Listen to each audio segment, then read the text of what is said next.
Sebuah insiden unik sekaligus menegangkan mendadak viral dan menjadi perbincangan hangat di jagat media sosial.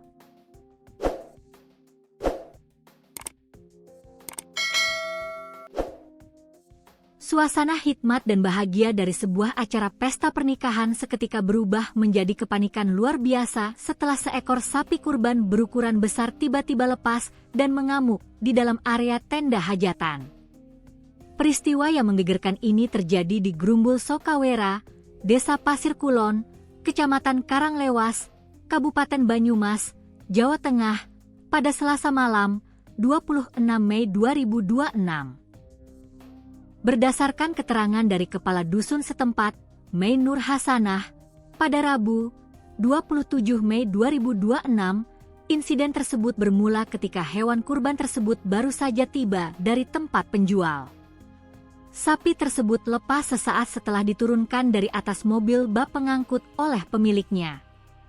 Diduga kuat, sapi tersebut mengalami stres berat dan kelelahan akibat perjalanan jauh, serta kaget melihat lingkungan baru yang sangat bising dan dipadati oleh banyak orang. Petaka pecah sekitar pukul 19.00 WIB, tepat di saat lokasi hajatan pernikahan sedang ramai-ramainya dikunjungi oleh para tamu undangan yang hendak memberikan ucapan selamat kepada kedua mempelai.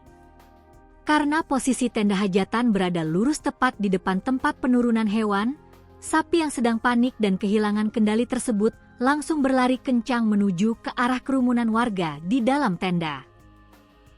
Kedatangan tamu tak diundang yang berbobot ratusan kilogram ini sontak membuat para tamu undangan pria, wanita, hingga anak-anak histeris ketakutan.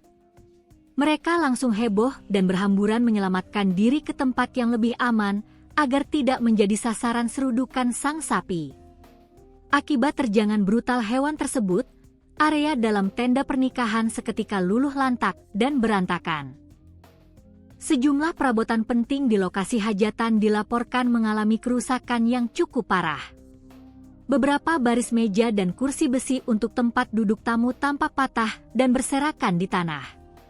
Tidak hanya itu, puluhan toples berisi hidangan kue kering pecah berantakan di lantai, serta dekorasi bunga-bunga indah di sekitar pelaminan juga tampak rusak parah setelah tertabrak dan terinjak-injak oleh kaki sapi. Momen mencekam saat sapi mengamuk di tengah pesta tersebut sempat diabadikan melalui rekaman kamera ponsel milik warga sekitar. Video amatir yang memperlihatkan kondisi tenda pasca kejadian yang berantakan bak kapal pecah itu pun langsung beredar luas di berbagai platform media sosial. Beruntung, setelah sempat memicu kehebohan selama beberapa saat, komplotan warga setempat bersama pemilik sapi bergerak cepat mengepung dan berhasil mengevakuasi hewan kurban tersebut ke tempat yang aman. Mei Nur Hasanah memastikan bahwa tidak ada korban jiwa maupun luka-luka dalam insiden menegangkan ini. Walaupun area depan tenda sempat porak-poranda dan membuat tamu ketakutan, acara hajatan pernikahan tersebut dipastikan tetap berjalan lancar dan tidak sampai dibubarkan. Setelah situasi kondusif, warga bergotong royong merapikan kembali kursi dan dekorasi yang sempat dirusak sang sapi.